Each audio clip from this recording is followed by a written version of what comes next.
So this is our regularly scheduled alternate month, even numbered months slideshow that we do online, and we have usually 5 presenters for who do this. So we actually have 4 tonight. One couldn't be with us. Brian Heckel was originally on the schedule, but he had a couple of things that came up and asked to reschedule. So we're going to try to welcome him in December. So so instead, we just have the 4 remaining folks, who are Alan Baker. He's going to be giving us a presentation about Amtrak's Acela in Connecticut. Rich Peters, and at least 2 decades of rail fanning from Rich. Jim Rint with Chicago Northwestern's Lakeshore Division, interesting angles and oddities. And Mike Slater has a large collection of Milwaukee Road Company aerial photography, and he's going to be focusing on Milwaukee County tonight. So that's all coming up. And as we're waiting for folks to kind of get settled in here, we have a few joining the meeting right now. We'll give them a moment or two to get in. I'll tell you that our next events are on Friday, the 5th of November for our regular monthly membership meeting. And the presenter for this will be Brian Howell. He's going to be doing a presentation on dome cars on the CB&Q. He calls it Where Nature Smiles 300 Miles, CB&Q passenger trains along the upper Mississippi in the dome era. And you can see a little bit of information about that on our website. And that will be on Friday, the 5th of November. And that will be primarily a Zoom meeting. However, Keith Schmidt and I believe Dan Grudzlanek will be at our meeting place at the church for anybody who wants to view it on the large screen. You'll have that option to go there in person. Anybody who needs to get out of the house, you can do that, and so that'll be a sort of a hybrid experience. Keith, do you have any sense of how many people might show up? And this is, I guess I'm going to challenge you to make it a large number, and then I hope you carry through, because to make it worth your while. But do you have any idea how many people will want to come there in person instead of watching it on at home? Well, you asked me if I have any sense, and that was not the best question to ask first. I really don't know. I mean, me personally, I'm gonna, well, obviously I don't think Dan's gonna be there. They're leaving the next day for New Orleans on their train trip. So hopefully Dave Nelson will be there, right, Dave? Okay. So it'll be the Keith and Dave show. So Good. I mean, I'm and I know Jim said he wants to get out. Jim Rint said he wants to get out of the house. So again, feel free to come and join us. I'm figuring we'll probably have at least, I'm thinking, 3. At least 3. Good. Good. Well, so it will be in person for anybody who wishes to. So excellent. Yes. Thank you for doing that. Then the following week, we're having a field trip. The Christopher Farm and Gardens is a 500-acre complex on the shores of Lake Michigan, just north of Sheboygan. And within the farm and gardens, and it's not generally open to the public. They do have a couple of public events every year or every other year or so, but not generally open to the public. And within this is the Christopher Transportation Museum. And this houses J. Christopher's collection of railroad dining car china and other transportation ephemera. He's got dining car china from airlines and from steamships. Much of it on display in display cases in this world-class museum. that actually is going to soon be undergoing an expansion to be able to display more of his collection.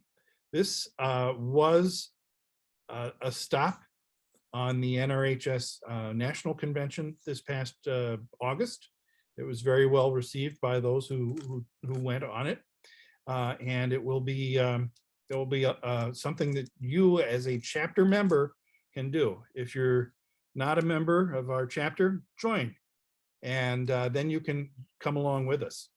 And if you're not a member of our chapter, just join for the sake of joining, because we like you to support what we're doing here. Simple, just go to our website, www.nrhswis.org, click the join button, and it's incredibly simple to join. So please do that now. And those who join now will their dues will cover the remainder of 2021, but also 2022 as well. So you find all the information there, right there at our website. Among the most recent people who have joined us, we haven't gotten his paperwork yet, but he says it's on the way. I'd like Fred Ryder, why don't you unmute yourself and say hello to us as our almost newest member. Yes, I'm a member. Honest to God, the check is in the mail. I saw it picked up this morning.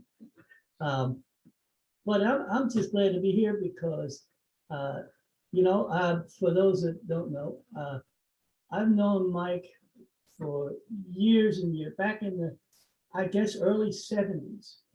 We both lived in towns, sharing the town. I lived in Setauket, Long Island. Mike was in Port Jefferson.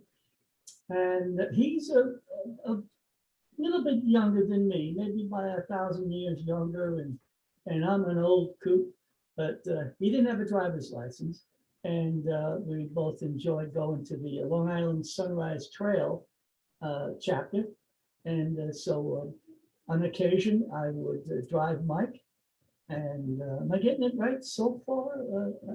I think. Yeah, perfectly right. It's only mildly embarrassing so far. It shouldn't be, but then, I got transferred. I worked for AT&T, did some traveling. My wife ran away, and life changes, and we were separated. Mike went on to do his thing, but just a short time ago, I was on the Long Island Railroad, Long Island Sunrise Trail chapter meeting, and Mike was there, and thanks to him, he just took the friendship up where it left off, and I started poking around at you guys' websites and the chapter meetings, and it looked great. So I joined, and it would be a lot of fun. Well, thank you, Fred. And those of you can see in his background there, his telephone interest. He's got an old telephone in his back credenza. Oh, yeah, I see that. Yeah, that's not a 302 phone, I don't think, Fred. And But it Fred, actually works. oh, wonderful. Fred, Fred, I got to say, is one of my mentors in this railroad business. So he's been doing this a long time, and it's great to make this connection with you again. So welcome to our chapter, Fred. So It's a pleasure. yeah, so and that's pretty much our announcements for this evening. So we're gonna mute everybody, and we're going to get started with our first presentation, and that will be Al Baker with his Acela in Connecticut. So with that, Al, you can unmute yourself.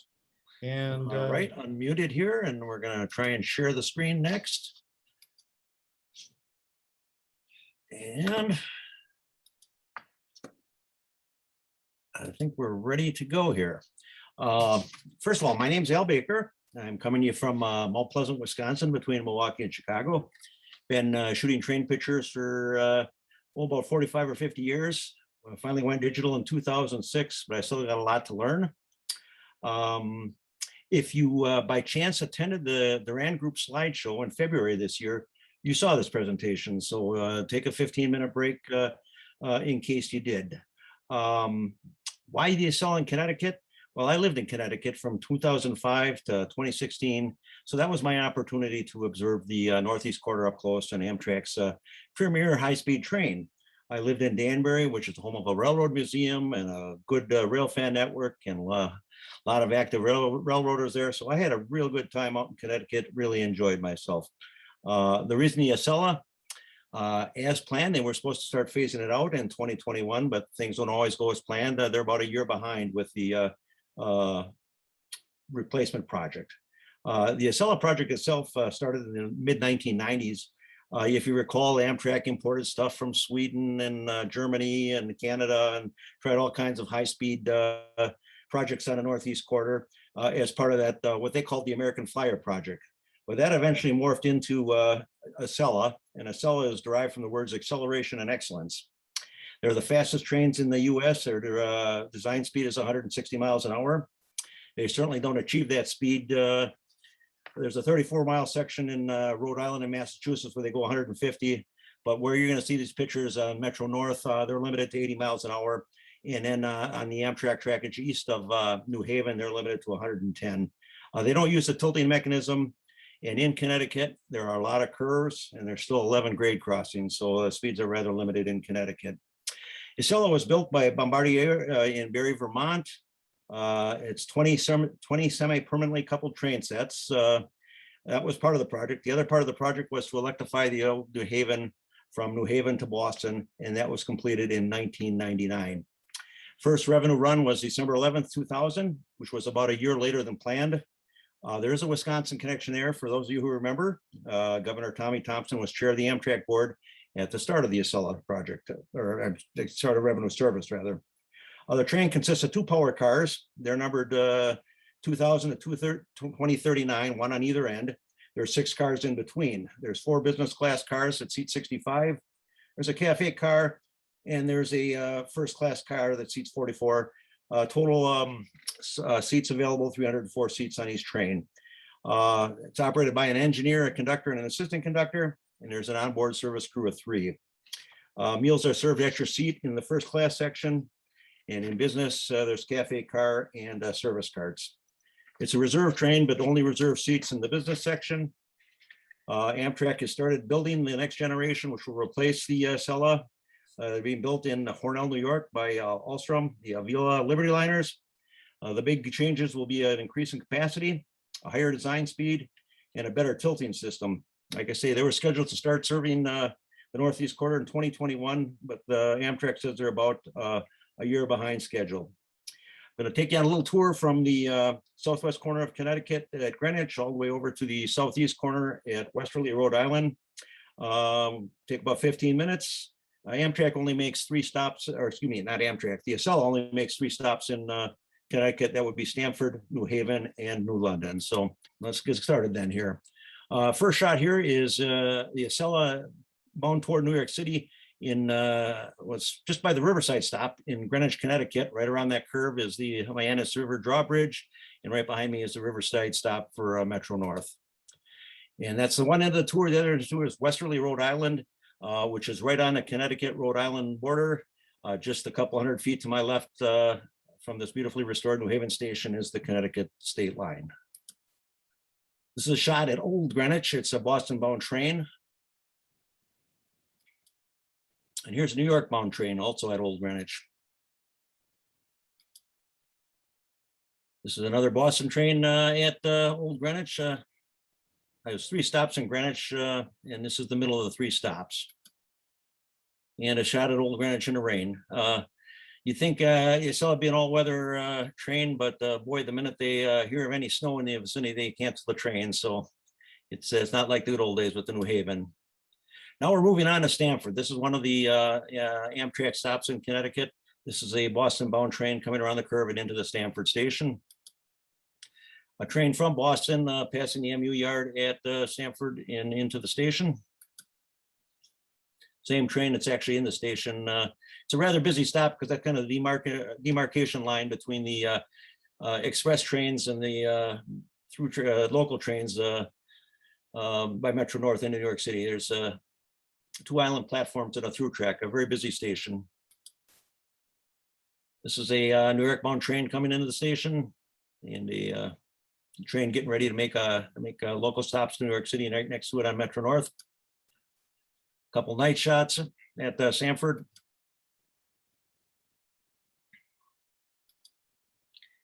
And New York City bound train into Stanford from the east. Now you can get kind of a view. There's an overhead bridge between all the platforms, and that's where the waiting room is. And I'm on one island platform. You see the other island platform across the track and the through track, which looks a little rusty in this picture. Another antique from the past, the old AEM 7s that no longer run. Most of them have been scrapped, save for one or two. And another night view at Stanford, New York City bound Acela. One last look there, train heading toward Boston. And now we're on to Darien, Connecticut. It's a Metro North stop. It's not an Amtrak stop, not an Acela stop, but it is the home of the Genesee and Wyoming Railroad conglomerate, which is just across the street from the Metro North station in Darien. And this is the same train heading toward New York City, and you see kind of the problem with the right-of-way in Connecticut. There's a lot of curves, and they have to go slow on a lot of these curves here.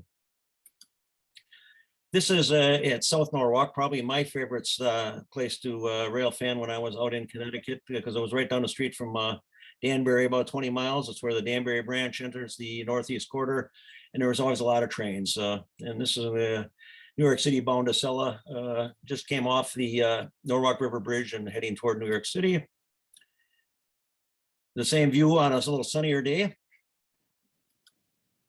And this is a Boston bound train from New York City heading east.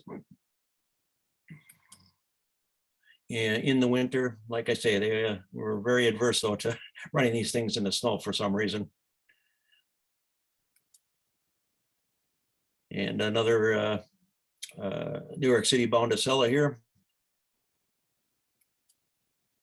And one from New York City heading toward Boston. This is doesn't happen too often, but this is the Acela at a dead stop at South Norwalk, Connecticut. You see he's got a red signal there for the drawbridge, which was raised, and is unable to pass it here. He's at here for about 15 minutes, kind of messed up his schedule. And this is just some New York City bound commuters with an Acela approaching from New York City. Parking ramp, the 5-story parking ramp at South Norwalk. And I don't have a drone, but this is my attempt at aerial photography. From the left, you have a Danbury shuttle. Then in the middle, you have Metro North train in New York City. And then you have the Acela here heading toward New York City. Same view, but you get a look at the old Norwalk station before it was modernized with the high-level platforms. And a final look at South Norwalk here, passing a Metro North train to New Haven, and a close-up of the same train. This is Westport. There's the Saugatuck River Bridge, the tail end of the trains on the Saugatuck drawbridge there. And this is looking in the other direction, and that's a Boston bound train headed toward the drawbridge. And again, you see the curves. And that's the other problem with rail fanning in Connecticut here on the northeast quarter. The sight lines are very poor. The trains tended to sneak up on you pretty fast. There's that same train crossing the Saugatuck River drawbridge. Boston bound train passing a stopped Metro North train there at Westport. And there's a view at low tide of the Saugatuck drawbridge. Still opens, still in use for pleasure craft. You can smell the money in this neighborhood, and the boats are of that size also. Here we are at Bridgeport.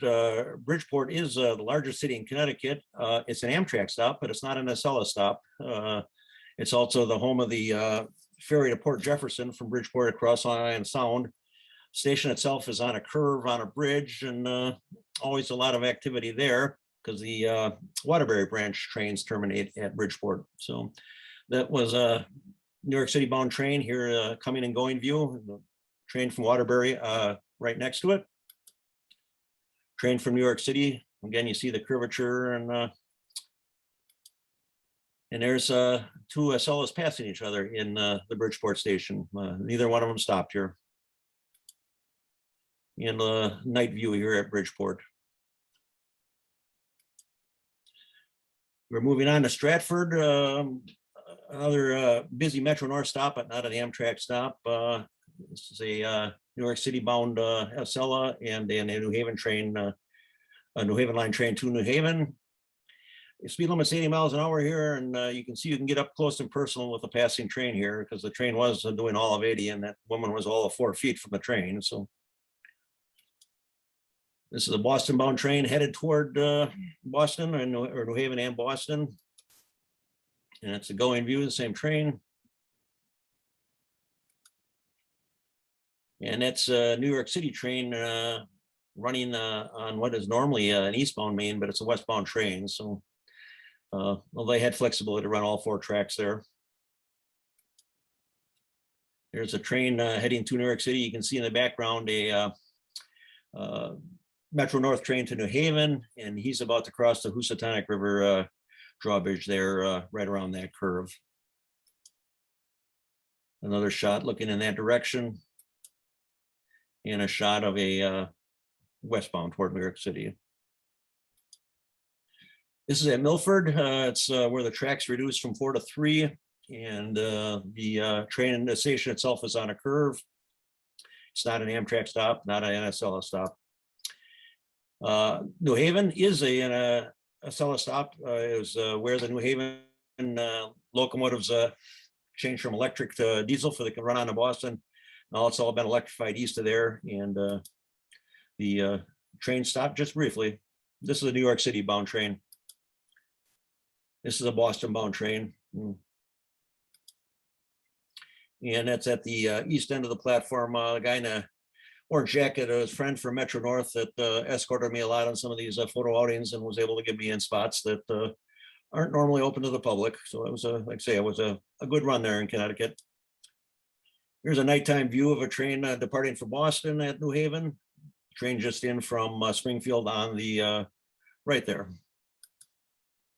Going east from New Haven, we're actually on Amtrak owned trackage now. This was a track that was electrified in 1999. That third track is a track for the station stop at Guilford, Connecticut for Shoreline East, which runs commuter trains from New Haven over to New London. And this is a Boston bound Acela, New York City bound Acela at Guilford here. Another one, New York City bound. Moving on to Madison, Connecticut, kind of just a treat-in tunnel type shot. But this is a New York City bound train. Another shot at Madison of a Boston bound train, and he's about to overtake a Shoreline East train, which was powered by an Amtrak locomotive. They actually ran the service on behalf of the state of Connecticut. This is not Mystic, Stratford, or not Stratford. I'm drawing a where the Valley Railroad came in, Old Saybrook. This is a New York City bound train, and it's also a major Shoreline East stop. Not all the trains go to New London. Most of them turn here at Old Saybrook. This is a westbound train, eastbound train from New York heading toward Boston.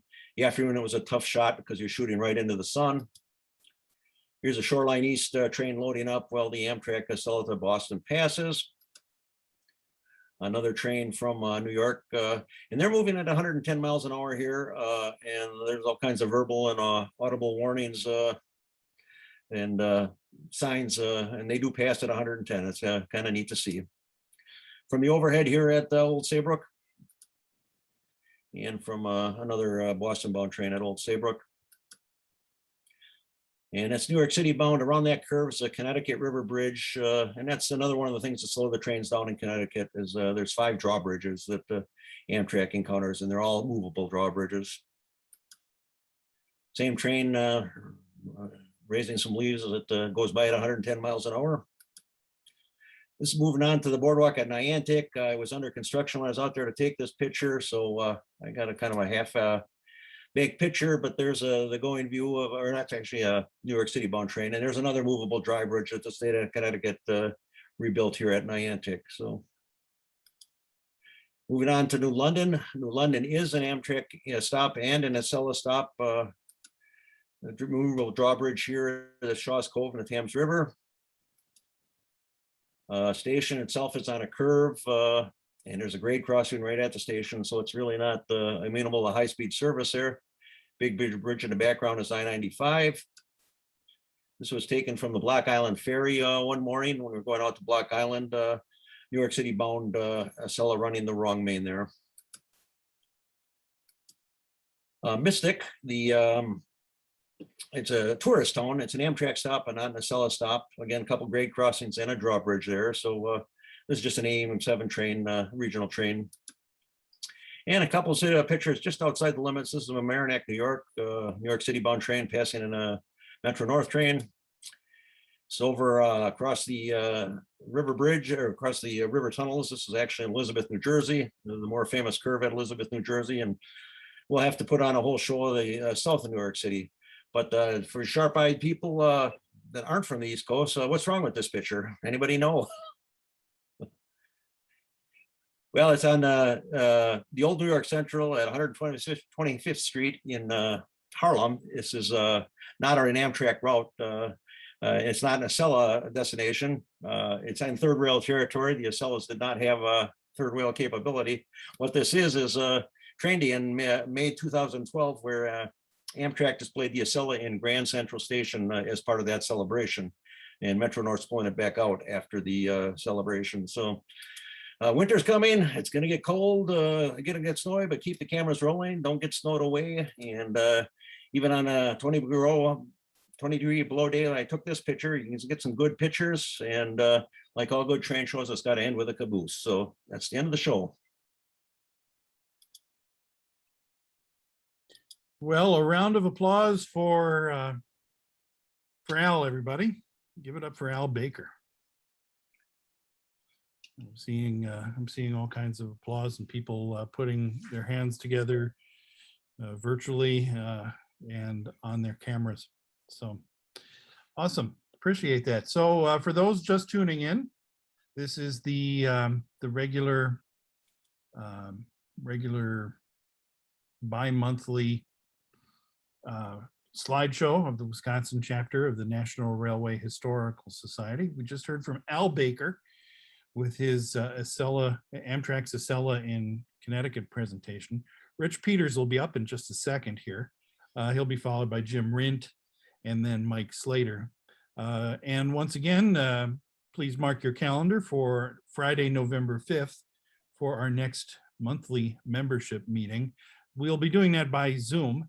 But we will also have the church hall open for anybody who cares to see it on the big screen.